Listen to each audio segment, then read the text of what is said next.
Maya-Chun had survived 3 wars, 2 planetary evacuations, and 1 very close call with a plasma grenade. But nothing, absolutely nothing, had prepared her for Keltharian Academy. The entrance hall stretched out like a cathedral made of crystal and bad decisions. Holographic displays floated everywhere, showing off the glorious history of the Galactic Education Council. Every species in the known universe sent their brightest here. Humans were the newest members, barely 50 years into the galactic community, and Maya was one of only 12 humans accepted this cycle. She clutched her bag tighter. It was old, worn leather from Earth, a gift from her grandmother before she passed. The thing had traveled across 3 star systems and held every data pad, protein bar, and piece of tech she owned. It also smelled faintly of coffee, which was impossible to find outside of Earth colonies, and cost more than most people's monthly rent. The corridors buzzed with students. Tall, short, scale, furred, crystalline. Some floated, some slithered, and one particularly disturbing creature seemed to exist in multiple dimensions at once. Maya kept her head down and followed the glowing floor markers toward Xenobiology 301. That was when she met Vrek. He was Keltharian, which meant he stood roughly 8 feet tall with 4 arms, gray scaled skin, and a face that looked like someone had tried to sculpt a lizard from angry clay and given up halfway through. His species had a reputation. Warriors, conquerors, the kind of people who thought diplomacy meant showing up with fewer weapons than usual. Vrek stood in the middle of the hallway with 3 of his friends, blocking the path like a living roadblock. Students flowed around them, careful not to make eye contact. Maya tried to do the same. "Hey, human!" She kept walking. I said, "Hey, human." One of his massive hands grabbed her shoulder. Not hard, but firm enough to stop her. Maya turned slowly, keeping her expression neutral. First rule of surviving bullies: never show fear. Second rule: never show anger either. Bullies fed on reactions like sharks on blood. "Can I help you?" she asked, voice flat. Vrek grinned, showing rows of pointed teeth. "Cute. It talks. Tell me something. Little human, is it true your species used to fight with sticks and rocks? Because that is adorable." His friends laughed. The sound echoed down the corridor like rocks in a tumbler. Maya felt her jaw tighten. "We also invented nuclear weapons and faster than light travel, so maybe worry less about the sticks." The grin faded slightly. Tough words from someone who barely reaches my chest. What do you even have in that pathetic bag? Primitive Earth food? Dirt samples? Maybe some pet rocks for emotional support. He grabbed for the bag. Maya jerked backward, but Vrek was faster. His clawed hand caught the strap. She pulled. He pulled harder. The old leather, weakened by years and countless journeys, finally gave up. The strap tore free. Maya stumbled backward as the bag tumbled to the floor. Data pads clattered out. Protein bars scattered. Her personal tablet, the one with her grandmother's messages still saved on it, skidded across the polished floor toward a drainage grate. Something inside her chest went very, very cold. Vrek laughed. He held up the torn strap like a trophy. "Oops. Guess human craftsmanship is as weak as humans themselves. Should have bought something made by a real species." Maya stood there, completely still, watching her belongings spread across the floor. Other students walked past, carefully avoiding the mess. Nobody stopped. Nobody said anything. This was just another day at the academy, just another human learning her place in the galactic pecking order. She bent down slowly and started gathering her things. Her hands moved mechanically, picking up data pads, shoving protein bars back into the ruined bag. The handle, reinforced with metal core for carrying heavy equipment, still hung from one side. It was about 2 feet long, solid, weighted perfectly. "Ah, look at that. She is cleaning up her mess like a good little primitive." Vrek nudged one of his friends. "Hey, Graf, maybe we should keep her as a pet. Teach her tricks. Make her fetch things." Maya stood up. She held the bag in her left hand, casually, like she was just checking if anything else might fall out. The metal-reinforced handle dangled loose. She took a slow breath, feeling her pulse steady, her vision narrow. 3 wars, 2 evacuations, 1 plasma grenade. And now, One idiot who had made a very stupid mistake. You know what the problem is with your species, she said quietly. Vrek blinked. What? You have never actually fought a human. She smiled, and it was not a nice smile. You just heard stories. Stories are not the same thing as experience. He laughed again, but this time it sounded uncertain. What are you going to do, human? Cry? Run to a teacher? Beg for mercy? Maya let the bag slip slightly in her grip, adjusting her hold on the handle. See, that is where you're wrong. Humans do not beg. We adapt, and we remember. She moved. Combat training on Earth had been mandatory for colonists heading into unknown space. Hand-to-hand, weapons, zero-gravity fighting. Maya had scored in the top 15% of her class. She was not a soldier, but she knew how to hurt someone when she needed to. The metal handle came around in a tight arc, fast and brutal. Vrek tried to block, bringing up on his four arms, but he was used to fighting other Keltharians. Big, slow, powerful. He expected her to telegraph her moves, give him time to react. She did not. The handle connected with his elbow joint, right where the thick scales gave way to softer connective tissue. There was a sound like a tree branch snapping. Vrek screamed, a high-pitched shriek that echoed through the entire corridor. He dropped to one knee, clutching his arm. The limb hung at an unnatural angle, clearly broken. His friend stared in shock. Students in the hallway stopped moving. The entire corridor went silent except for Vrek's ragged breathing and occasional whimpers. Maya stood over him, still holding the handle, her expression calm. You want to know what I keep in my bag? Tools, supplies, memories of people I love. And apparently, your species believes breaking something that matters to someone is funny. So let me explain something about human humor. We find irony hilarious. She dropped the handle on the floor next to him. It clattered once, loud in the silence. That bag was from my grandmother. She died protecting our colony from raiders when I was 12. It was the last thing she ever gave me, and you just thought it was funny to destroy it. Vrek looked up at her, pain and confusion mixing in his reptilian eyes. You broke my arm over a bag? No, Maya said softly. I broke your arm over respect. Something you clearly never learned. Security arrived 3 minutes later, alerted by automated monitoring systems that tracked violent incidents. They found Vrek still on the floor. His friends tried to help him up, and Maya calmly repacking her belongings into the torn bag. She did not resist when they escorted her to the disciplinary office. She did not argue or make excuses. She simply waited.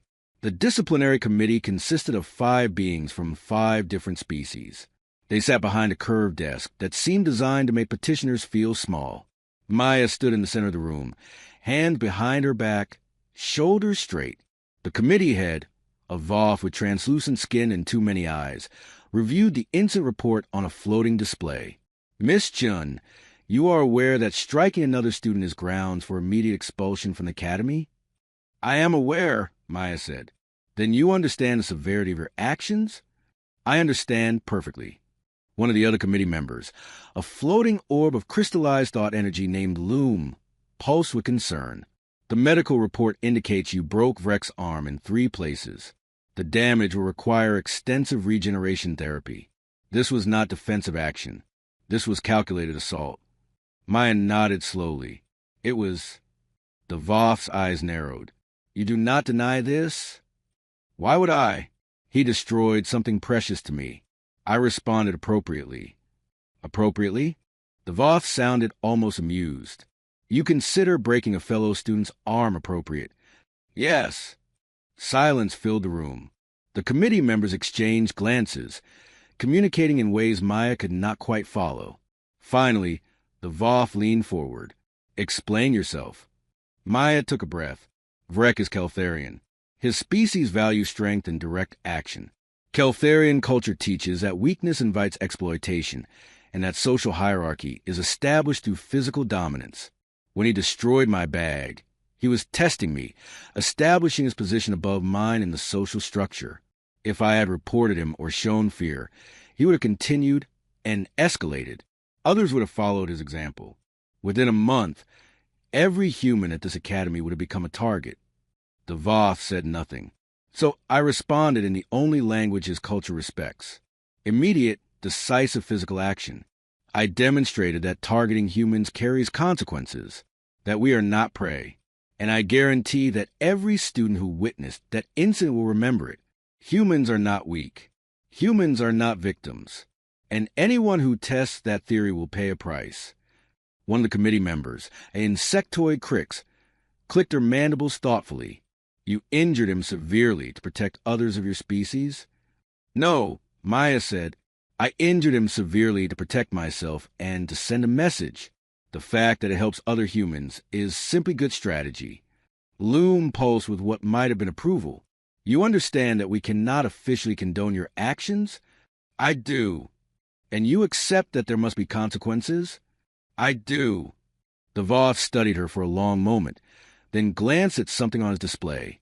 According to your file, you scored in the 98th percentile on your entrance examinations. Your academic record is flawless. Your psychological evaluation indicated strong moral character and excellent judgment. This incident seems entirely out of character. No, Maya said quietly. This incident is exactly my character. I protect what matters to me, and I do not allow myself to be victimized. That is not a flaw. That is survival. The committee members conferred among themselves, voices too low for Maya to hear clearly. Finally, the Voth turned back to her. Here is our decision. You will be placed on academic probation for 1 semester. You will attend mandatory conflict resolution counseling. You will write a formal report on interspecies communication failures and present it to first-year students. And you will personally apologize to Vrek once he has recovered sufficiently. Maya felt her stomach tighten. An apology? Yes. For defending myself? For the method of your defense. You could have de-escalated. You chose violence. Maya opened her mouth, then closed it. She could argue, explain that de-escalation would have made her a permanent target, that violence was the only message Vrek's culture understood. But she knew how this worked. The committee needed to maintain appearances, to show that the academy did not condone students breaking each other's bones in the hallways. Fine, she said. I will apologize. Good. You are dismissed. Maya turned and walked out. The door sealed behind her with a soft hiss. The corridor outside was empty, or at least it seemed empty until she spotted a figure leaning against the far wall. Human, male, dark skin, close-cropped hair, expensive academy jacket. The guy pushed off from the wall and walked toward her, hands in his pockets, casual smile on his face. He looked maybe a year or two older than Maya, with the kind of easy confidence that came from either privilege or experience. Possibly both. That was quite a performance, he said. I watched the security footage. You have excellent form. Military training? Maya studied him carefully. Colony Defense Corps. Basic hand-to-hand. Who are you? Marcus Webb. Third-year student, human representative on the student council, and apparently your new best friend. He extended a hand. Because after what you just did, every human at this academy owes you a drink. She shook his hand cautiously. I broke someone's arm. Pretty sure that makes me the person everyone avoids. Marcus laughed, the sound genuine and warm. You broke Vrek's arm. That oversized lizard has been terrorizing smaller species since he got here. Someone needed to knock him down a few pegs. I just wish I had thought of using a bag handle. That was creative. It was available, Maya said dryly. So what happens now? Does the entire Keltharian population decide to hunt me for sport? Nah. Marcus started walking, gesturing for her to follow. See, that is the beautiful thing about Keltharian culture. They respect strength. You prove you are not prey. Most of them will leave you alone now. The smart ones might even try to befriend you. And the dumb ones will challenge you to ritual combat, which you can legally decline since you are not Keltharian. Academy rules are very specific about cross-species violence after the incident with Azrathi and the Photon Collective 3 years ago. Do not ask. Maya fell into step beside him, still clutching her ruined bag. So sounds about right. The counseling is actually useful, though. Professor Yeln is a telepath who specializes in interspecies psychology. She will help you navigate the politics here without breaking anyone else. Marcus glanced at her bag. Speaking of which, I know a shop on the 3rd level that does excellent leather repair. Griv owes me a favor. I can probably get your bag fixed. Something in Maya's chest loosened slightly. Why are you helping me? Marcus was quiet for a moment as they walked past towering windows that looked out onto the Academy's central courtyard. Ships came and went in the distance, glinting against a triple sunset. Because when I got here 2 years ago, a Keltharian twice Vrex size decided I looked like good target practice. He shoved me into a wall hard enough to crack 2 ribs. I reported it. Administration gave him a warning. He waited a week and did it again. What did you do? Nothing. I was too scared, too worried about getting expelled, too convinced that playing by the rules would protect me. His voice went flat. It did not. He kept coming. So did his friends. By the end of my first semester, I was eating alone, sleeping with one eye open, and seriously considering dropping out. So what changed? Marcus stopped walking and turned to face her. Another human, a girl named Kira Santos. She saw what was happening and decided enough was enough. She challenged him to a sanctioned combat match. Keltharians cannot refuse those without losing honor. She spent 2 weeks training, learning every dirty trick and loophole in the rules. Then she walked into that arena and beat him so badly, he spent a month in medical regeneration. Maya felt a smile tugging at her lips. I like her already. Everyone did. She graduated last year, top of her class, with job offers from 6 different galactic corporations. Marcus started walking again. Point is, she taught me something important. The rules here are not designed to protect humans. We are too new, too small, too physically weak by most species standards. So we have to protect each other. When I saw you in that corridor, I saw someone who understood that instinctively. They reached a junction where the corridor split into 3 directions. Marcus pointed left. Leather repair shop is that way. Griv is grumpy but fair. Tell him I sent you and show him the damage. He will fix it. Thanks, Maya said.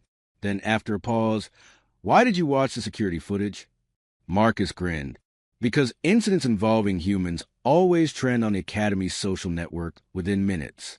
We are like the entertainment around here. Except this time, we are the ones who won. That footage has been viewed about 50,000 times in the last hour. You are officially famous.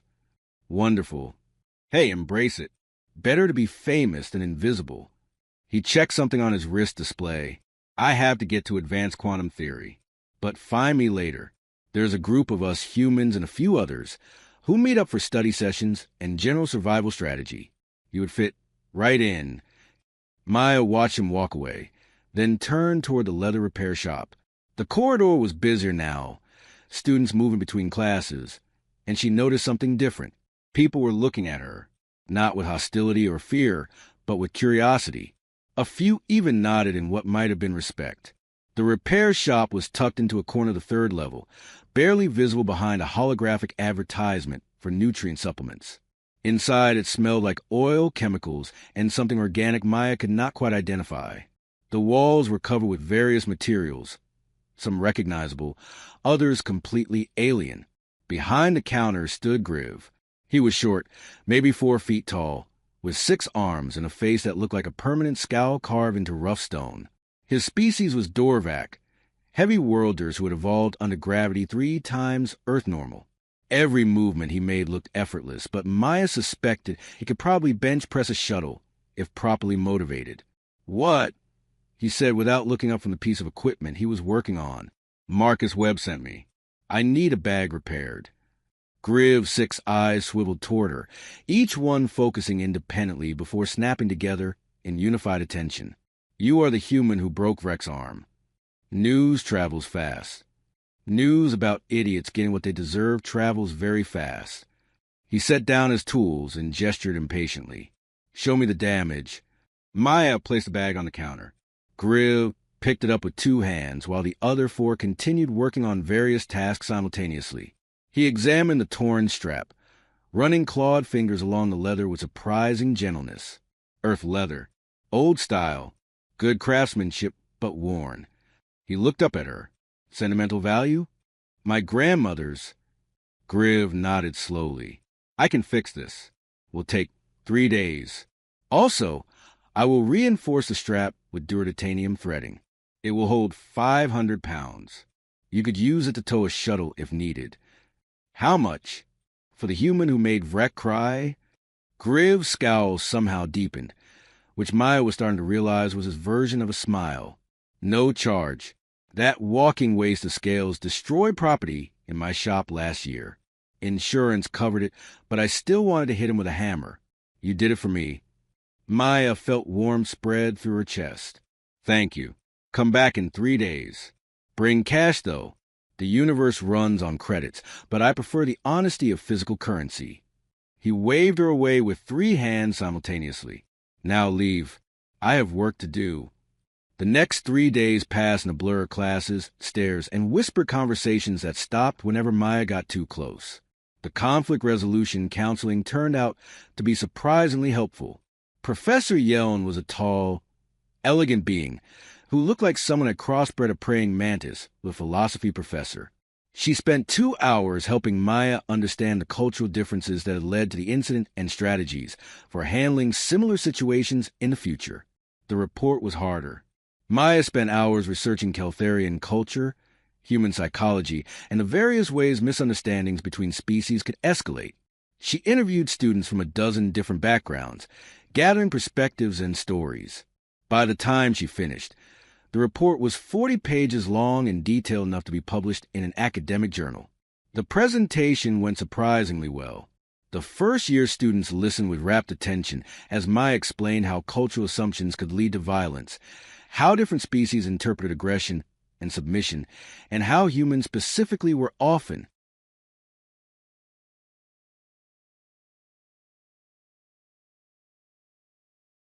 underestimated due to physical size. She did not apologize for breaking Vrek's arm.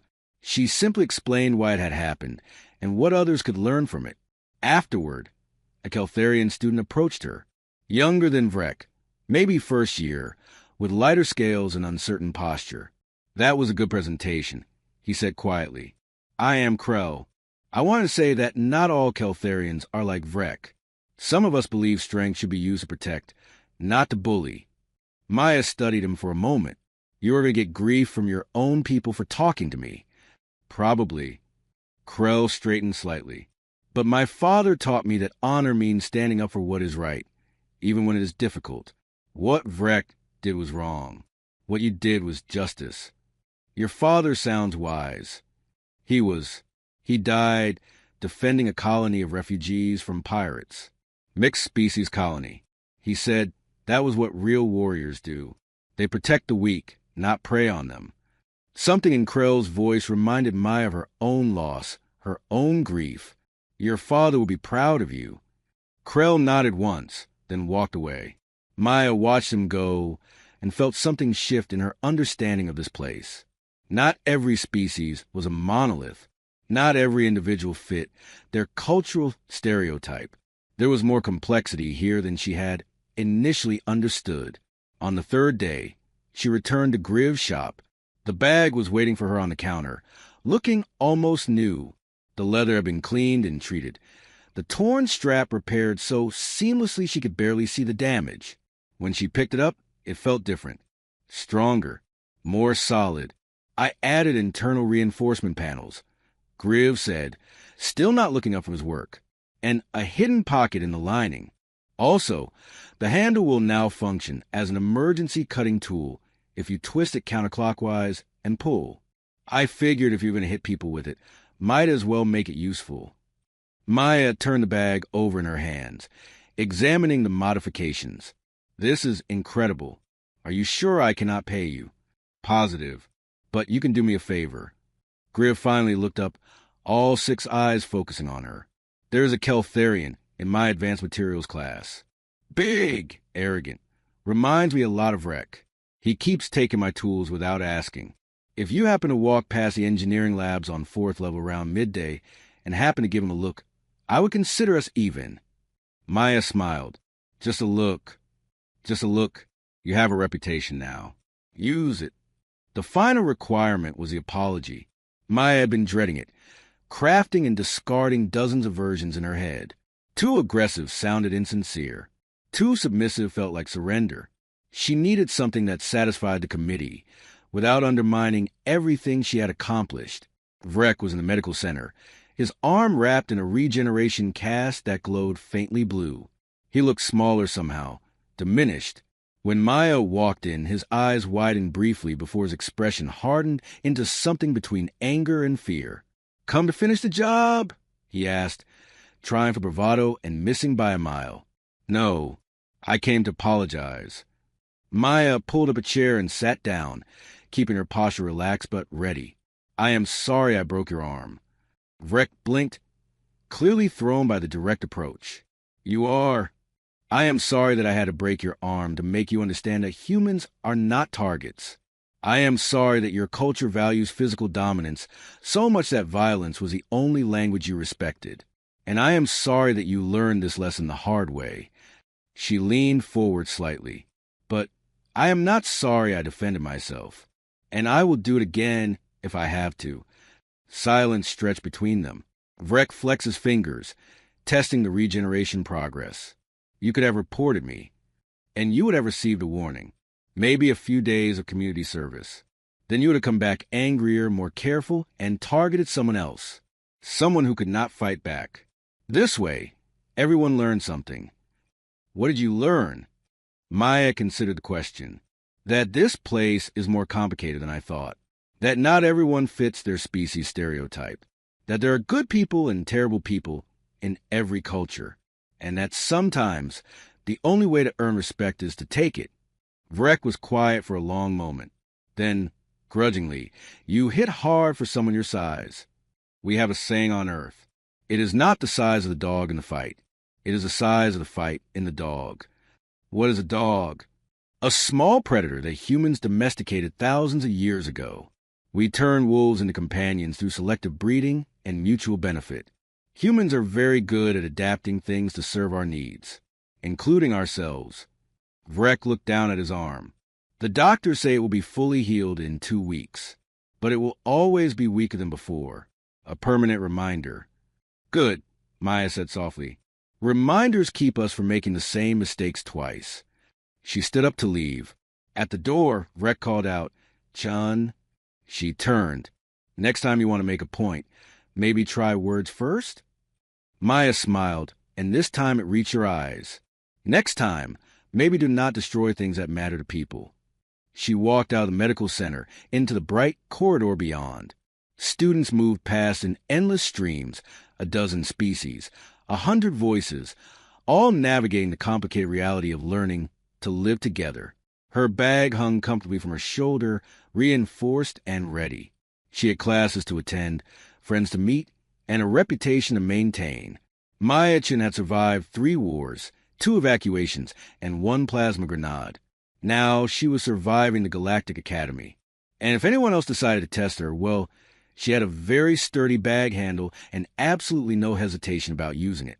The universe was learning what humans had always known. Size did not matter. Strength was not just physical. And sometimes, the smallest fighter hit the hardest. She had 4 more years at this academy. For years to learn, grow, and prove that humanity belonged among the stars. Not as victims, not as curiosities, but as equals. Whatever challenges came next, she would face them the same way she had faced Vrek. With determination, intelligence, and if necessary, blunt force applied at exactly the right moment. Because that was the human way. Adapt, survive, and never, ever back down.